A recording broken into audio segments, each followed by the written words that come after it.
Beredar video dua remaja sedang membuat konten di TikTok, lalu tiba-tiba didatangi orang dengan gangguan jiwa atau ODGJ. Video itu pertama kali terlihat pada akun TikTok @akuacai. Terekam pada video tersebut, dua remaja perempuan sedang menikmati makanannya.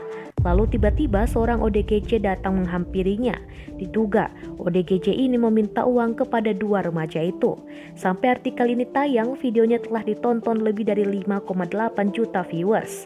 Sejumlah warganet ikut menanggapi kejadian pada video tersebut. Dina menerangkan, awalnya ia hanya ingin membuat konten video TikTok. Tiba-tiba ada seorang ODGJ mendatanginya dan meminta uang. Dina dan saudaranya pun langsung merogoh tas untuk mengambil uang.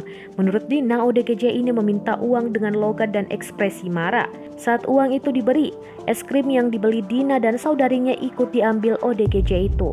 Dina menduga hal itu terjadi sebab ODGJ itu kecewa karena uang yang diterima tak sesuai keinginannya. Namun kejadian saat ODGJ ini mengambil es krimnya tak terekam pada video karena Dina lebih memilih menyelamatkan handphonenya. Ternyata ODGJ ini juga membawa sebatang kayu. Kata Dina, hanya ada dia dan saudarinya yang menjadi pelanggan di kedai es krim itu. Setelah kejadian, ODGJ itu pun pergi meninggalkan Dina dan saudarinya. Dina dan saudarinya harus membeli es krim lagi. Sementara saat kejadian berlangsung, karyawan kedai sedang berada di belakang.